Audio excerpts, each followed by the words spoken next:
Namaskar, good morning, namaste, sat sri akal, adab to everybody. How are you all doing? Respected chief guest, Shri Narottam Agarwal ji, director and founder Bikaner Wala. My guests of honor, Shammi Sukh ji, was a motivator, trainer, retired additional director from BHEL in the HR division. A fabulous author, written over 40 books. Lieutenant Colonel Pradeep Khare, who is also a multiple time author. And he's the founder of Garib Ki Golak Foundation, a beautiful NGO initiative which he has taken. And somebody from Indian Army. Then Advocate Subhash Sharma ji, advocate from High Court, Secretary General, MS Talks India, and Joe Stock Speaker, and President for Senior Citizens Welfare Association. I'm very thankful to all of you for joining this day today. परिंदों को मिलेगी आज़ादी एक दिन, आसमां में फैले उनके पर बोलते हैं, खामोश रहते हैं वो अक्सर ज़माने में जिनके हुनर बोलते हैं. दोस्तों, today is your day. You all are champions, you all are contributors, you all are givers. The initiative which has been taken under the blessings and guidance of my elders, my dearest mother, whom I'm missing a lot today, Sardarni Charanjit Arora ji.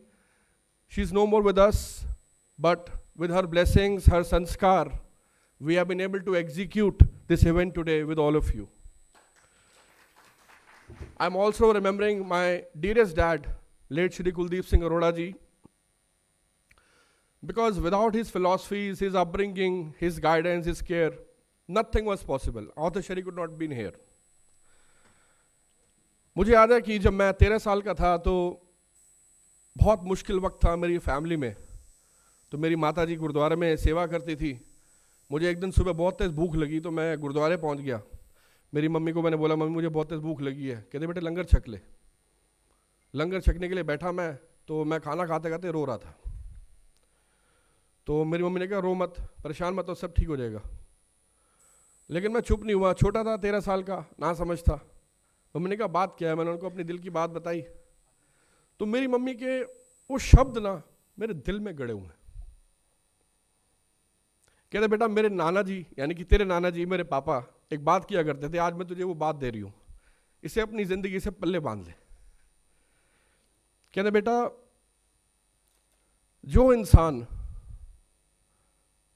अपने आप को समझ जाता है ना, वो जिंदगी में आगे बढ़ जाता है. तो हमारे जो मुश्किल वक्त चल रहा है ना, ये हट जाएगा. अभी जो भी टाइम चल रहा है उसे जैसे चल रहा है चलने दे, बस सहज रहे. किसी के आगे हाथ नहीं फैलाना. अगर रोटी नमक से भी खानी पड़े तो खा लेंगे, पर किसी के आगे हाथ नहीं फैलाएंगे, क्योंकि भगवान भी उसी का साथ देता है जो खुद का साथ देते हो. तो मेरी माता जी के ये शब्द मेरे साथ चले, मुझे प्रेरणा मिली, मैं आगे बढ़ता चला गया. और धीरे धीरे एक व्हाट्सएप ग्रुप की शुरुआत हुई, मोटिवेशन स्पार्कल स्टॉक्स.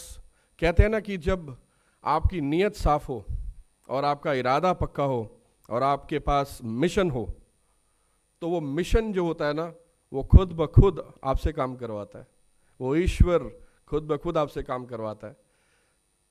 तो सारी कायनात आपके साथ मिल जाती है. MS टॉक्स का जन्म हुआ, व्हाट्सएप ग्रुप था, कम्युनिटी बना, ऑनलाइन था, ऑफलाइन बना, हज़ारों मेंबर जुड़ गए. तो इनिशियल डेज में मैं बिल्कुल किताबें पढ़ता नहीं था, बिल्कुल भी किताबें नहीं पढ़ता था मैं. मुझे मिले मेरे चाचा जी, उनसे इंट्रोडक्शन मिला श्री दुर्गा दास जी का. इन साहब ने मेरे को बोला कि Sherry you must start reading books, and here I am gifting you the first book. किताब का नाम था the 100 secrets of life by Shri Shammi Sukh ji. वो भी आज यहाँ पर बैठे हुए हैं. और मैंने अपनी ज़िंदगी की पहली किताब हाथ में लेकर के पहली बार पढ़ी. 2007 की बात कर रहा हूँ ये मैं. उस वक्त जब मैंने वो किताब पढ़ी तो मुझे समझ में आया कि किताबों में बहुत कुछ है, किताबें बहुत कुछ दे सकती हैं. फिर आगे सिलसिला बढ़ता चला गया और मुलाकात हुई JPS जॉली साहब से. उन्होंने मेरे सिग्नेचर भी ठीक करे. उन्होंने मेरे साथ मेरा हाथ पकड़ा और बोला MS टॉक्स में जो कर रहे हो मैं तुम्हारे साथ हूँ. सफ़र लंबा था, इरादा पक्का था, आशीर्वाद बड़ों का मिला और कारवां चलता गया। सुभाष शर्मा जी मिले। सुभाष शर्मा जी के साथ मेरा प्यार एक बाप बेटे वाला बन गया। हम एक स्ट्रेंजर्स की तरह मिले थे, लेकिन बाप बेटे वाला प्यार बन गया। और उस प्यार में एक ऐसी सच्चाई, एक ऐसी पवित्रता हो गई कि उसको बयान कर पाना शब्दों में बहुत मुश्किल है। बस मैं इतना ही कहूँगा कि मैं अपने आप को बड़ा सौभाग्यशाली मानता हूँ कि एडवोकेट सुभाष शर्मा जी जैसे व्यक्ति हमारे साथ है। उसी दौरान मेरे को एक व्हाट्सएप ग्रुप में, उस समय मेजर थे, अब उसके बाद प्रमोट हो गए, लेफ्टिनेंट कर्नल बन गए, प्रदीप खारे साहब मिले।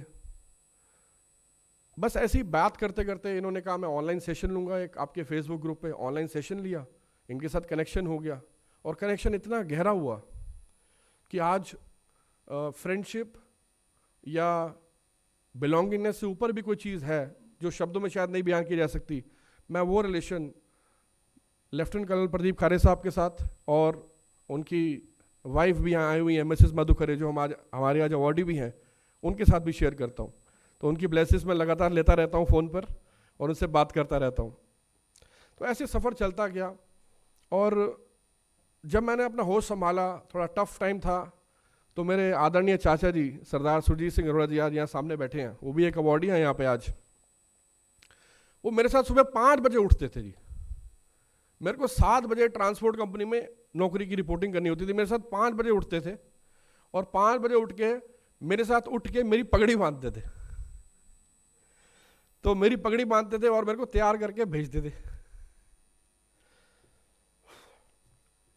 तो ये जो समय है ना जिंदगी का, उतार चढ़ाव तो सबकी लाइफ में है, पर मैं अपने आप को बड़ा सौभाग्यशाली मानता हूँ कि आज ईश्वर ने ये कृपा करी कि हम ये दिन देख पा रहे हैं, आप सबके साथ इकट्ठे ये पूरा अवार्ड फंक्शन कर पा रहे हैं। तो इसमें बहुत बड़ी ब्लेसिंग्स आप सबकी, मेरे माता पिता की और ईश्वर की मानता हूँ और ये कामना करता हूँ कि ये जो शुरुआत आज आपके आशीर्वाद से मेरे होते हुए मेरे शरीर के थ्रू हो रही है, क्योंकि करने वाला तो वो है, इंसान तो जरिया बनता है। तो मेरे थ्रू जो शुरुआत हो रही है, मैं चाहूँगा इस शुरुआत को हम बहुत लंबा लेके जाएं। मैंने जब भी नवरत्न अग्रवाल साहब से बात करी है, मेरा इनके साथ दिल मैच हुआ है, दिल। आज शायद यही वजह है सर यहाँ मौजूद हैं, बैठे हैं, हमें अपनी ब्लेसिंग्स देने आए हैं। I am very thankful. Bikanervala के साथ हमारा एसोसिएशन बहुत पुराना है। आज आपको कुछ गिफ्ट बॉक्सेस भी दे रहे हैं हम, वो भी बीकानेरवाला ने हमें स्पॉन्सर करे हैं। तो we are thankful to Navratna Agrawal sir also for coming here, taking out the time. उनका बहुत प्रेशियस टाइम है और बड़ा सौभाग्यशाली समझता हूँ कि वो इतना कम समय उनके पास रहता है और फिर भी वो अपना टाइम निकाल के हमारे साथ जुड़े हैं। अभी आप उनसे भी 5 मिनट वर्ड्स ऑफ विजडम लेंगे। Is a great speaker. तो मैंने जब भी इनके साथ बातचीत करी तो मुझे हर बार ना डेप्थ महसूस हुआ, गहराई महसूस हुई। कहते हैं ना कि 2 एज होती है आपकी, एक आपकी शारीरिक एज है जो आप मुझे देख रहे हैं, और एक दूसरी आपकी ब्रेन एज है जो आप मुझे देख करके शायद जज नहीं कर पाएंगे। तो ब्रेन एज में मैं आपके बराबर हूँ, बॉडी एज में मैं आपसे बहुत छोटा हूँ, और ऐसे बहुत सारे लोग आपको मिलेंगे जो आपसे उम्र में बहुत छोटे हैं पर आपसे स्किल में बहुत आगे हैं। आप एग्री करते हैं? थॉट प्रोसेस आगे है। और मैंने रिवर्स मेंटरशिप अपने से छोटे से सीखना भी बहुत समय पहले शुरू कर दिया था, और रिवर्स मेंटरशिप का मुझे फ़ायदा ये मिला कि मैं अपने से छोटे से भी सीखता हूँ। ये जयप्रीत लड़का बैठा हुआ है, ये हमारे परिवार का हिस्सा है। मैंने इस लड़के को हमेशा सर्विस एटीट्यूड में देखा है, तो मैंने सर्विस एटीट्यूड इससे सीखा कि इररिस्पेक्टिव आप किसी को लाइक करते हो या नहीं करते हो, चेहरे पे आपके स्माइल है और सर्विस करनी है आपने बस। सर्विस एटीट्यूड बहुत बड़ा एटीट्यूड है, इससे ऊपर कुछ है ही नहीं, सेवा भावना। माय डियर फ्रेंड्स, ये इवेंट एक और पर्सनालिटी के बगैर शायद पूरा नहीं हो पाता, और वो है मेरी वाइफ कुलविंदर कौर कारा। मैं उसका भी बहुत थैंक्स करता हूँ कि बैकएंड में वो सामने नहीं आते ज़्यादा, क्योंकि मैं ज़रा ब्रांडिंग वाला आदमी हूँ, मैं सामने रहता हूँ और वो पीछे रहते हैं, लेकिन उनका जो एफर्ट है पीछे रह करके, जो सपोर्ट है, वो तारीफ़ के काबिल है। और मैं चाहूँगा कि आप भी उनको भी अपनी ब्लेसिंग्स दें। अपनी वाणी को विराम देता हूँ। आप सबके साथ मिलकर के बहुत अच्छा लग रहा है, दिल से जुड़ा हूँ आपके साथ, आप भी दिल से जुड़े रहिएगा, अपनी शुभकामनाएं देते रहिएगा, अपना आशीर्वाद देते रहिएगा। और एक व्यक्ति के बारे में और जिक्र करना चाहता हूँ, एडवोकेट अरिहंत जी, जो चंडीगढ़ से स्पेशल यहाँ पे आए हैं। इनसे आप देखिए, कमाल की बात देखिए, क्या होता है body age? Age is just a number भाई साहब। क्या आप सोच के बैठे हो? क्या चल रहा है आपके दिमाग में? Age is just a number. यहाँ पे 80 आप बिलीव नहीं करोगे, मैंने प्रोफेशनली कोच, हाईएस्ट एज क्या होगा आपके हिसाब से? प्रोफेशनली मैंने जिसको कोच किया अभी, हाईएस्ट एज कोई गेस कर सकता है? 84 एज के आदमी को मैंने कोच करा है, 84।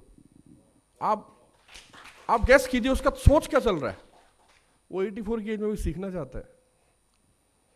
तो जॉली साहब मुझे एक बात हमेशा सिखाते हैं, कहते हैं जब खाना नहीं छोड़ते, बात करना नहीं छोड़ते, मिलना नहीं छोड़ते, तो शहरी साहब सीखना कैसे छोड़ दे। तो हमारे आसपास जो लोग बैठे होते हैं उनकी बातें याद रह जाती हैं और वो हमारी स्ट्रेंथ बनती है, हमारी प्रेरणा बनती है। फ्रेंड्स, इन बातों के साथ अपनी बात को विराम देता हूँ। ना चादर बड़ी कीजिए, ना ख्वाहिशें दफन कीजिए, 4 दिन की जिंदगी है, बस चैन से बसर कीजिए। ना हैरान किसी को कीजिए, ना परेशान किसी को कीजिए, कोई लाख बुरा भी बोले बस मुस्कुरा कर छोड़ दीजिए। ना रूठा किसी से कीजिए, ना झूठा वादा किसी से कीजिए, ना रूठा किसी से कीजिए, ना झूठा वादा किसी से कीजिए, कुछ पल फुर्सत के निकालिए, कभी खुद से भी मिला कीजिए। इसी बात के साथ आप सबका बहुत बहुत धन्यवाद। दिल की गहराइयों के साथ आपसे जल्दी मुलाकात होगी और इस फंक्शन में आने के लिए आपका बहुत बहुत थैंक्स।